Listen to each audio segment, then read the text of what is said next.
Hi guys, my name is Houston Curtis. I am a poker cheating expert. And for all you young guys out there who think you've never been cheated in a card game or you can't be cheated in a card game, I'm here to tell you the odds are you already have. Cheating is happening everywhere. I believe that it's important for the young generation to learn protection skills just the way they would learn any other form of poker skill. You know, when the cards come out, you're always looking to watch people as they watch their cards. Well, I naturally watch the dealer as he's dealing the cards and shuffling the cards and cutting the cards. I'm going to show you a very simple move that mechanics use. Let's say you have a slug that you want to deal. We're just going to use these 4 aces as an example of what that slug would be. Okay, and we're going to put them on the top of the deck to start with. Okay, now even though they can seemingly get lost, we need to be in control of those aces at all time, all the way down to the final cut. Now, if I'm right, I will have 1, 2, 3, and 4 aces on the top of the deck. Now let's try them on the bottom. All right, we will take a slug, we will put it on the bottom of the deck. And now we want to control these cards on the bottom the whole time. Well, I'm doing what's called a short shuffle, where I am simply making sure that I shuffle those aces first. But beating the shuffle is one thing, because then you have to be able to beat the strip cuts. All right, and then there's always a final shuffle. And then you have to cut the deck at the end, and then you have to nullify the cut. If I've done my job right on the bottom of the deck, I have the 4 aces. But what if the aces are lost throughout the deck and I need to control them? All right, I'm going to give you an example of stacking cards. You can see that those aces are randomly placed in the deck. Okay, now we're going to get them lost and give the cards a mix. You saw me put the aces in, you saw me shuffle and mix up the cards, but now I have to stack them. So I'm going to stack these cards in a few more shuffles. And now we're going for seat 2.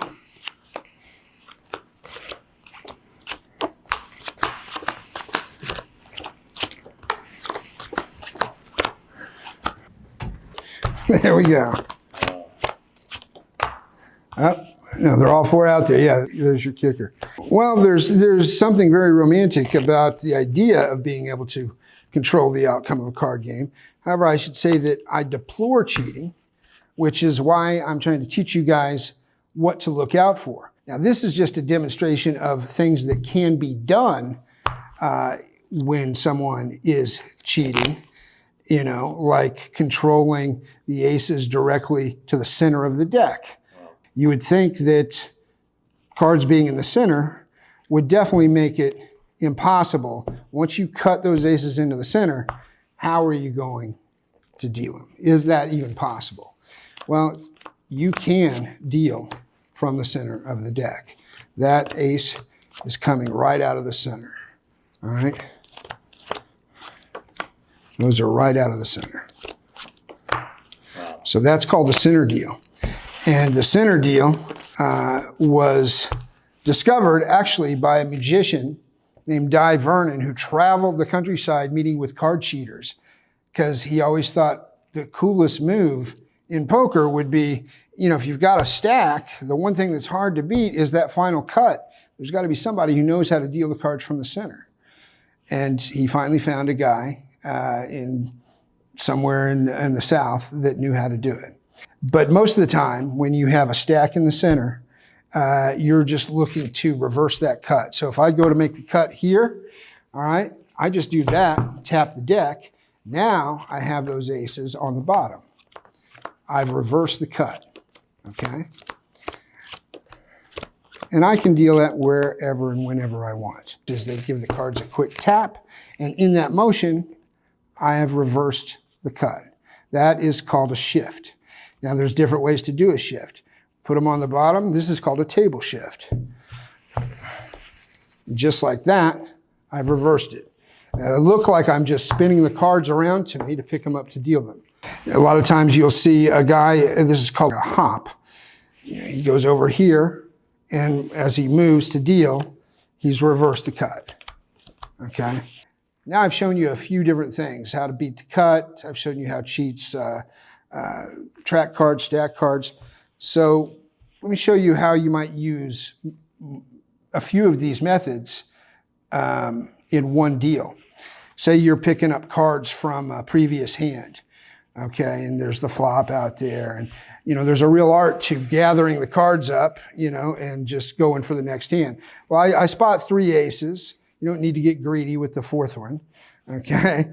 And, I spot 3, and maybe I throw them on top of the deck at first, and just like that, I got 1 on the bottom. So I now have 1 ace on the bottom, and I have 2 aces on the top, okay? And I want to use a few different cheating methods here. So I'm going to do what's called riffle stacking. So when I go to shuffle the cards, I need to keep my ace on the bottom, right? And I need to stack the cards that are on the top, okay, which I have done, all right? And you would go ahead and you would complete the shuffling process, which is riffle, riffle, box riffle. Now, if I've done this right, 1, and I think we said 5 hands, 2, 3, I think, yeah, 5th position. All right, so there's the first ace. Now the second ace was right underneath it. So now I'm doing what's called a second deal to get that second ace, okay?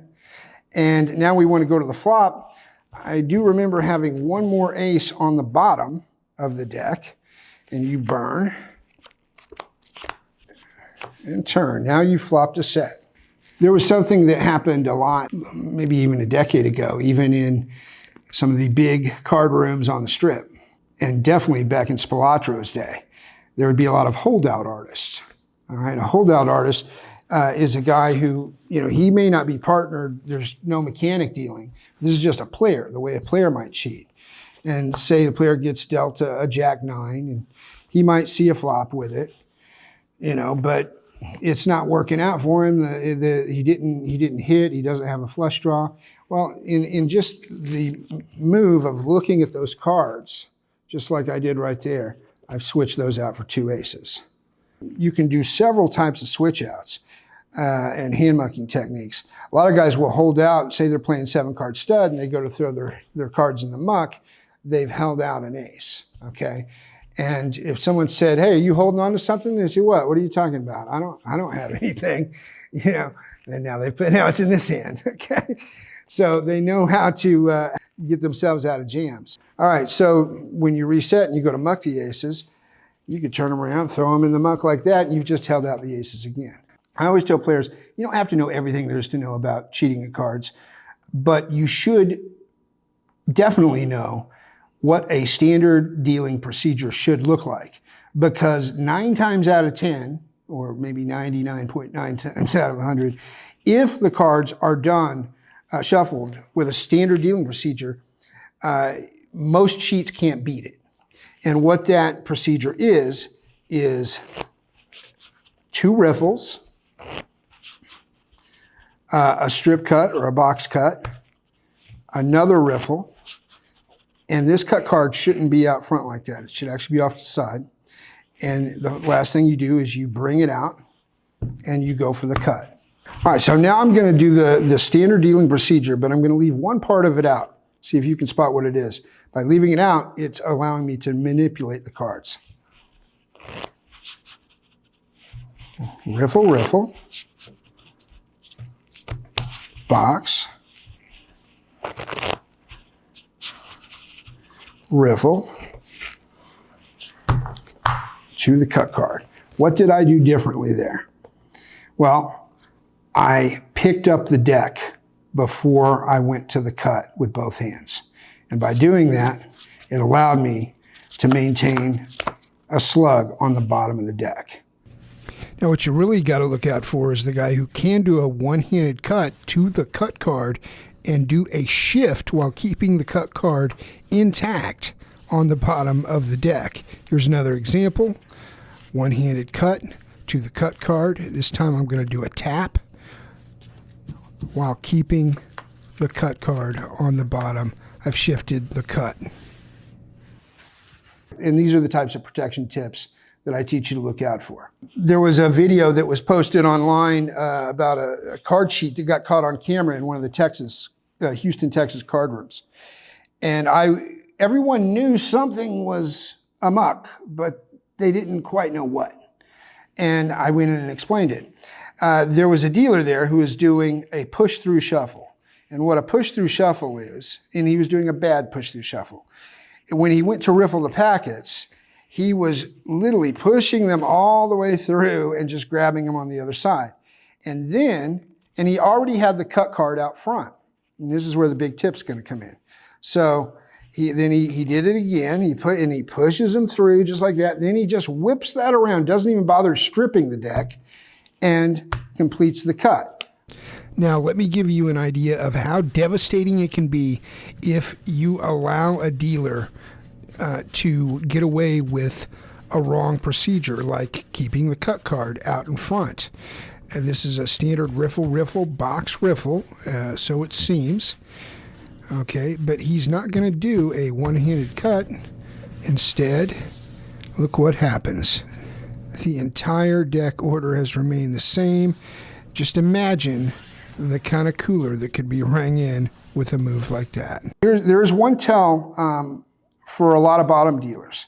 If you ever see a guy who is holding the deck like this, where the middle finger is near the upper right-hand corner, that is a sign of a bottom dealer, okay? Because that allows you to grip the deck in a way where you can push off that bottom card, you see? All right, so as I'm dealing in this grip, all right, I go to make the bottom, you are pushing it like that. So when you see a dealer holding the deck like that, say, "Excuse me, sir, could you please hold the deck in a standard dealer's grip?" And he will get scared right away because he'll know you're onto him. Now, having said that, a true pro can deal the bottoms from a standard dealer's grip, just like that, and pitch them as well.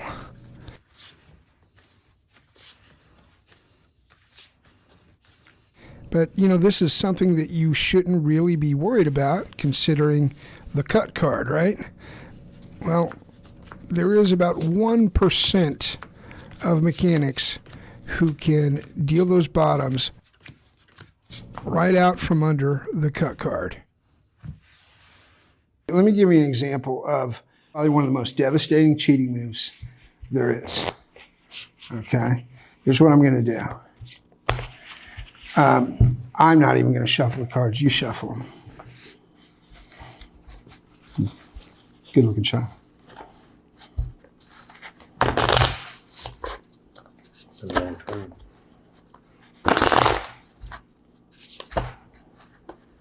When you're done, give them a cut.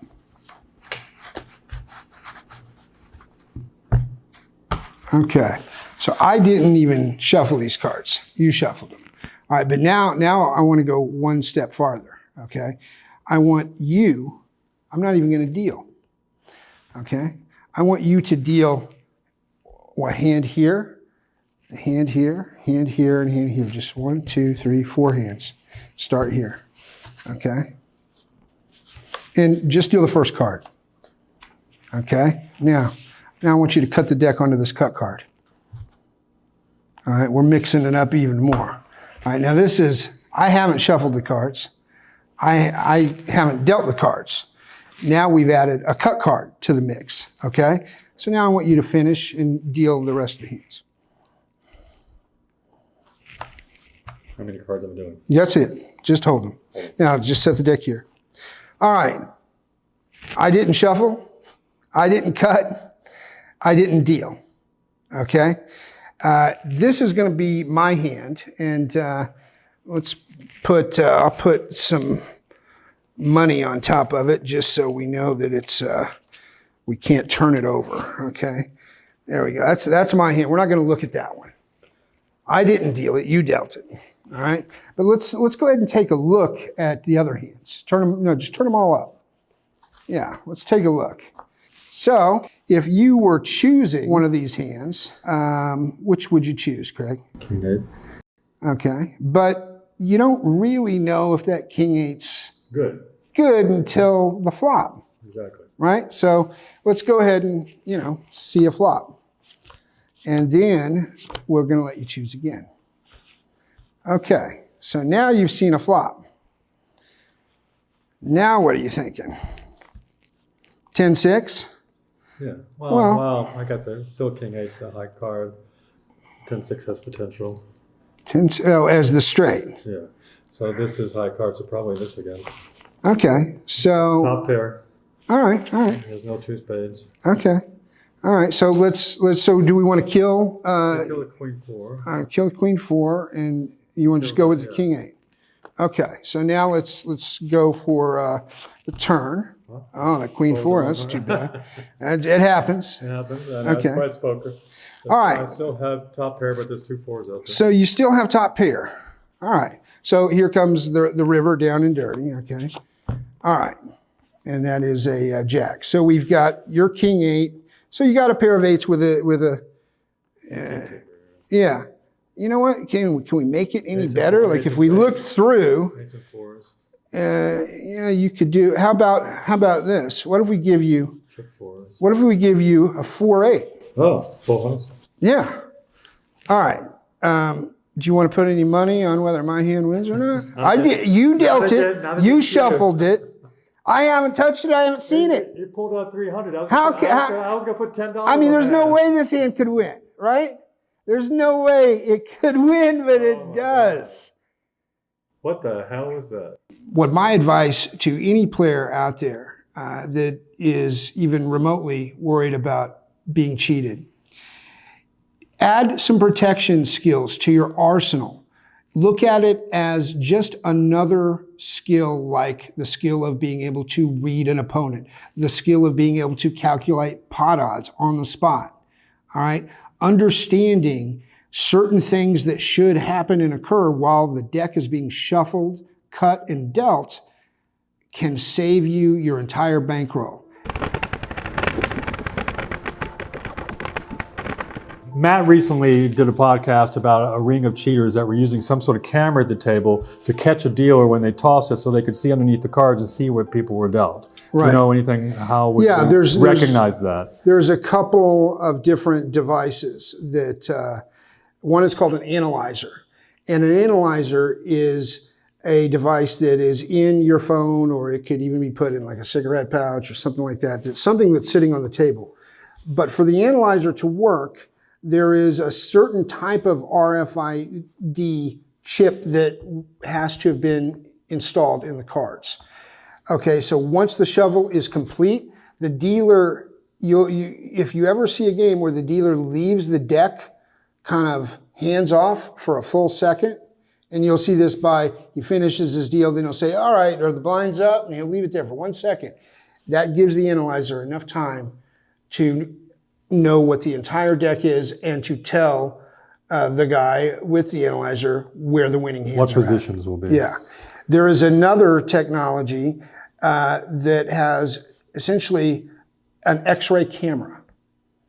And the camera just allows you to see through the cards. You see on the other side of the card. Any kind of deck of cards. Any deck of cards.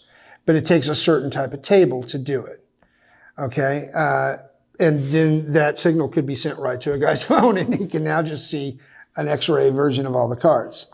Yeah, Boston Timmy was talking about that they're even not allowing phones on the table anymore. Yeah, how do you feel about that? Matt Savage has talked about as far as a rule at the tournaments. How do you feel about no phones at the table? I did a little piece in my Poker Cheating Exposed video, my kind of first Poker Cheating Exposed video that I put on my YouTube channel. And I think it's unrealistic to take phones away from the table, not on the felt, phones on the rail or phones in your pocket, but you can't look at a phone during a hand. And as long as you have already mucked the hand and then you want to look at your phone, that's one thing. Now, cheating still could occur there, but it decreases the odds heavily. Can you weigh in on the Mike Postal cheating? What would you think the bottom line of what he was doing at the time? It was very simple what was going on there. Do you think he was cheating at all? 100% he was cheating. And it was in collusion with someone who was in the live stream booth. Now, I've ran a lot of live streams, and I've had very strict protection methods dialed in. And actually, when I took over Live at the Bike and we sold it to Bally's, one great thing I'll say about Brian Arakaki, who's the director of that show, he had set forth a bunch of great protection methods already. But what they were doing with Postal was very simple. He was getting a text from the guy who was looking at the cards in the booth. He kept looking down at his phone in his lap or something. Yeah, and he was just getting the information. Now, you can set your streaming, which we did, to where the director can't even see what those hold cards are, okay? And we implemented that during my whole reign at Live at the Bike, and then Big Bet Poker. You could never see those hold cards. And I don't think it's something that you should be able to see. But that's how Postal cheated. So do you care to weigh in or want to talk about it all about the Robbie situation? Well, I'm going to do, look, a lot of guys who watch my YouTube channel. And they should watch, tell them where they can find it. Yeah, my YouTube channel, Card Sharp. You just look up Houston Curtis or Card Sharp with a K, and you'll find my YouTube videos. I get requests for 2 videos more than anything else. One is my analysis and my thoughts on the Robbie Garrett hand. And the other is my analysis and my thoughts on the Phil Ivey edge sorting lawsuit. So the next one in my queue is the Phil Ivey edge sort. I'm going to go into detail. I'm going to show examples of edge sorting. I'm going to show examples of card hustling using edge sorting. And I'm going to talk about my thoughts on whether or not I feel Phil was playing as an advantage player or cheating. And you've done the Robbie one yet or no? And the Robbie one will be next. Wow, okay. So that's exclusive here. You'll see it eventually. Yes. On Houston's channel. I've talked to some major players. I'm not going to weigh in one way or the other, but some players swing one way, and some of the, all the top pros have their own kind of feel about what happened. You know what's interesting about poker cheating? Think about how many times someone has ever been busted and convicted and gotten in trouble. You can't, because it's such a gray area. It always becomes a question for debate. And that's probably not going to change, because casinos, they just don't like anyone talking about cheating at a poker table. Now, if someone cheats at a blackjack table, they're in a black book immediately, and every casino in the country will stop taking their action.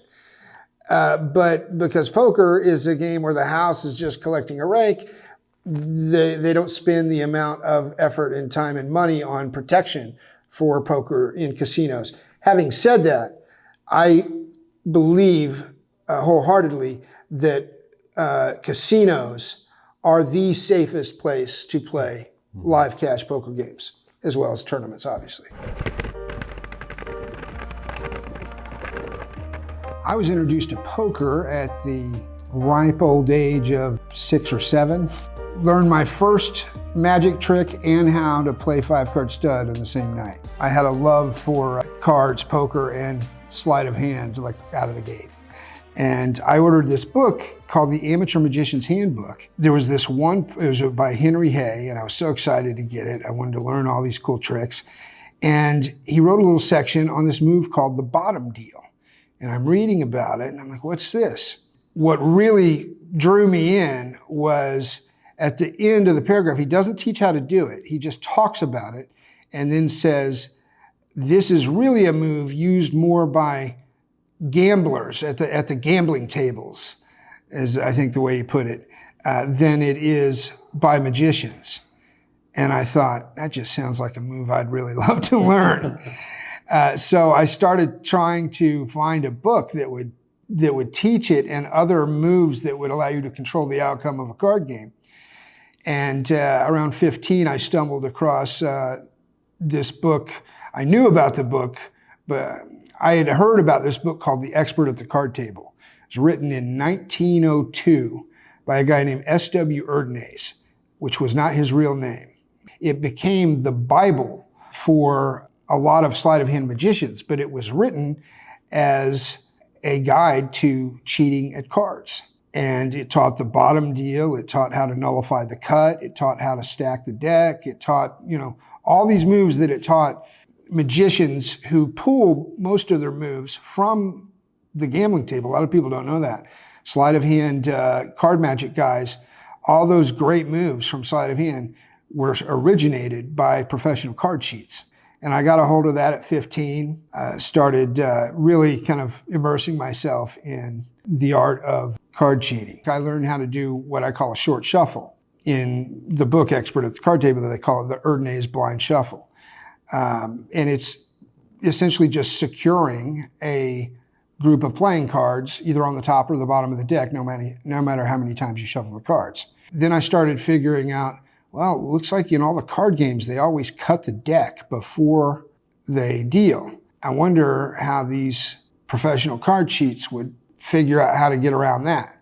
I later learned that was called nullifying the cut. And I figured out some of those methods on my own. When I got to Los Angeles, I was studying music at a place called the Grove School of Music, which was kind of a commercial school where a lot of the teachers were studio musicians. And I was in a rock band and moved out there with a couple of buddies. We wanted to be rock stars. I was spotted by a producer who was producing music for Showtime at the Apollo, of all things, out of New York. And he ended up hiring me to do sessions for Showtime at the Apollo on this segment called Tribute to an Apollo Legend. And that led to the producer who ran that show hiring me as a production assistant as a full-time gig. But that was Bob Banner, and Bob Banner is the guy who created the Carol Burnett Show, the Jimmy Dean Show, the Dinah Shore Show, Star Search, Solid Gold. And so I'm, kind of getting TV training. Never planned to be a TV producer, and was playing in card games with my buddies and starting to play in games around LA.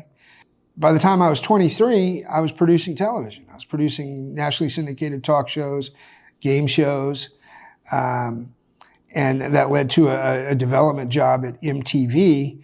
And by the time I was at MTV, I was probably making as much money playing poker at Hollywood Park as I was as a director of development for MTV.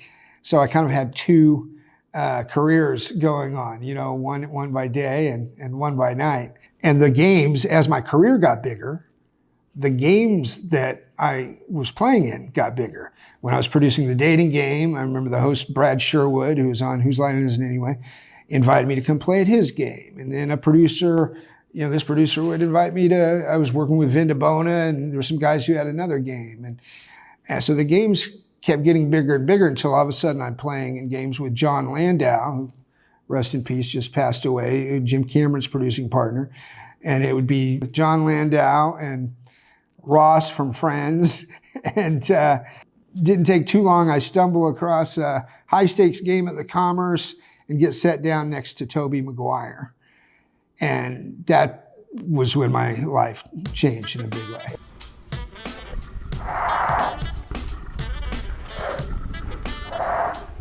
By the time I met Toby, I was really kind of steeped into poker from not just the playing side, but the media side. So I was involved in a lot of ways in poker. The games were getting bigger. I was starting to now produce content related to poker. And it wouldn't be long before, the home games that we were playing would become what is now known or referred to as Molly's Game. The first time I met Toby, I was sat next to him at the Commerce. I remember he had a big bushy beard at the time, and he was chewing on a cigar, an unlit cigar. And We just hit it off. I witnessed Toby going from beginner to becoming a very solid poker player. And I think the kind of running line on him as he was coming up was he was just a sponge. I made a move on him the first time we played where it was just a semi-bluff betting on the come, and he wouldn't let up until I told him what I did because he wanted to know if he made the right laydown. Him and I spent hours just talking about the game, and he loved it. He loved the game.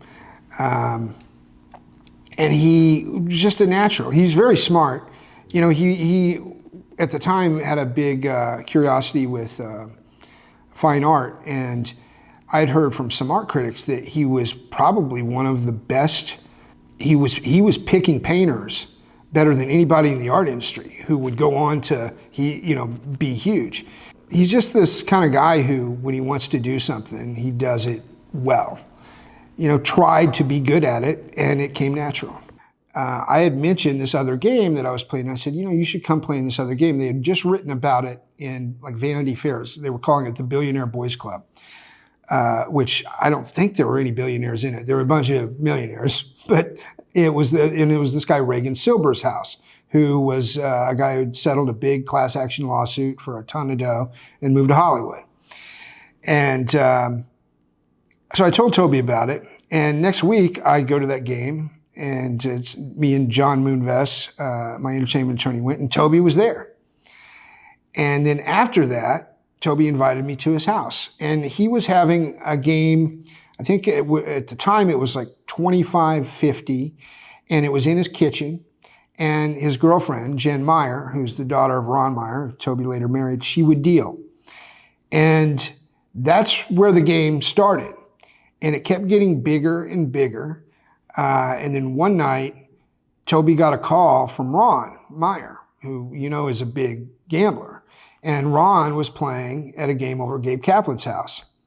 And our game, the game is going. And Toby looks at me, he's like, do we want to ditch our own game and go play with Ron Meyer and Gabe Kaplan? I said, yes.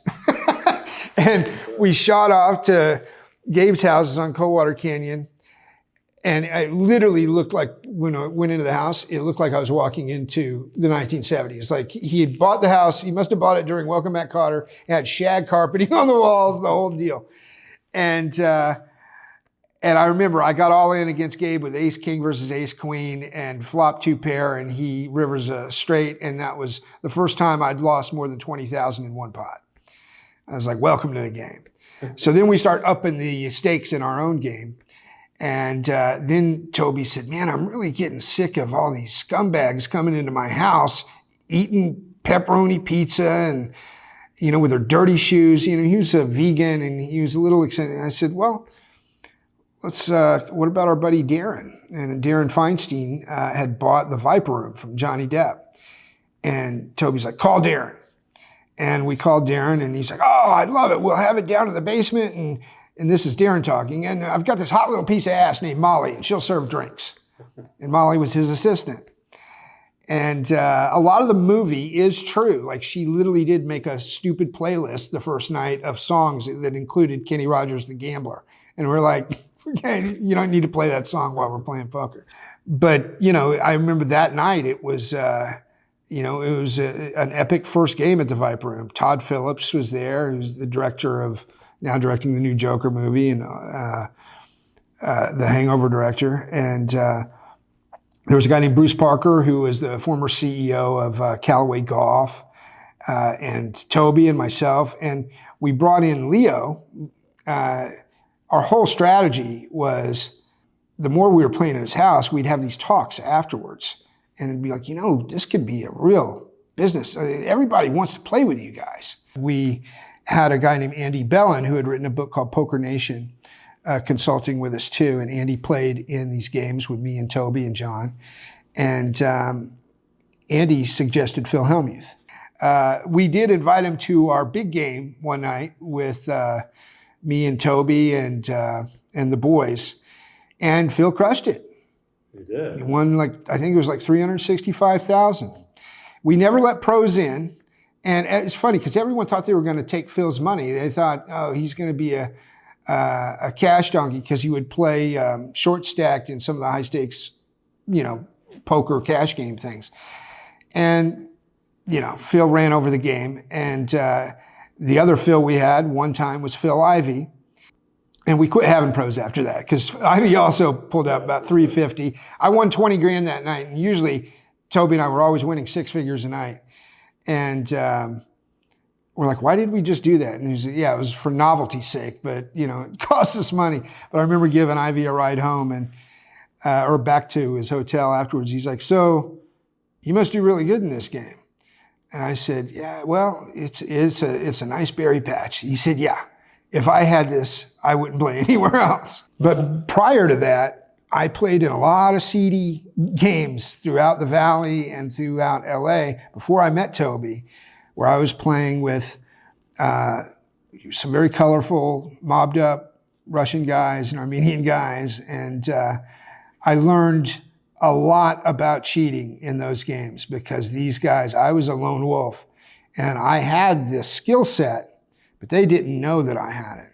And I was witnessing deck switches happening right in front of my eyes. I was witnessing bottom dealing, second dealing, false shuffles. And I figured out how to basically defend myself against it while still getting the benefit of a super big action game. And a lot of them couldn't figure out, how they weren't cracking me. There was a game in Glendale once that I'll never forget. I brought in, it was a good game, but I had to bring someone to get in it. But I'd been hearing about this game. I wasn't sure if it was crooked or not, but I knew one of the guys who was playing in it, I definitely knew he was crooked. But he knew nothing about what I could do with a deck of cards. But I brought this doctor who was a young guy. He was just out of med school. He had some money, and he was a little bit of a gambler. And the first time we played, they fleeced him for a lot of dough. I could really tell that it like stung him. And I felt bad about it. But they keep egging me to bring him back. So I brought him back the next time. And I just knew they were going to bury this guy. They were going to take everything from him.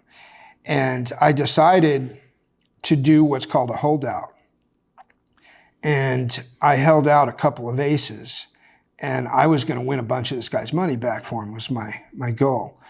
And as soon as I had the aces in hand, once you do a holdout, then you have to do a switch out. You have to switch the aces with whatever cards you dealt. Well, I see the waitress coming in and they do a deck switch. Nobody else notices it, but so they were ringing in a cooler. And I knew that cooler was meant to bust the rest of this guy's bankroll.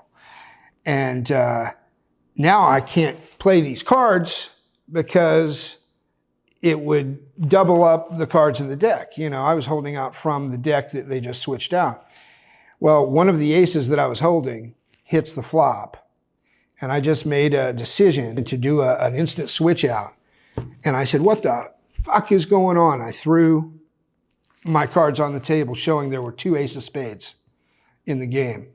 And one guy jumps up, you can see he has a gun, and it was like a whole thing.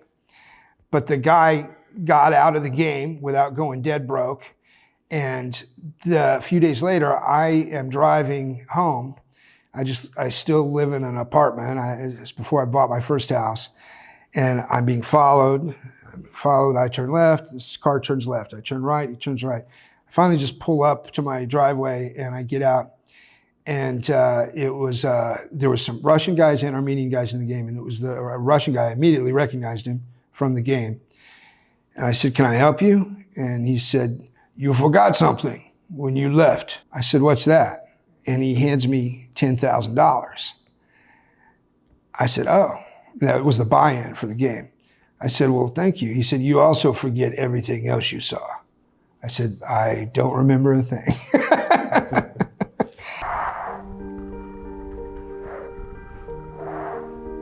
I think today in this kind of world of new players, these players who think about it, a guy who's been playing for 30 years as a cash pro, when online poker came out and you get an online pro, playing 40 hours a week, 30 to 40 hands an hour. These online pros are playing 4 screens at a time, probably on average. It takes them 3.5 to 5 years to play the same amount of hands that a guy who's been playing the game full time for 30 years. Right. So the skill level just, so many things changed about the game. And,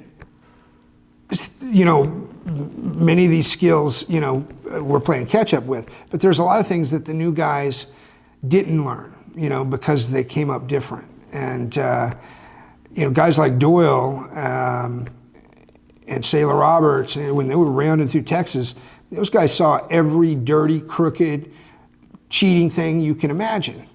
And they didn't take it personal.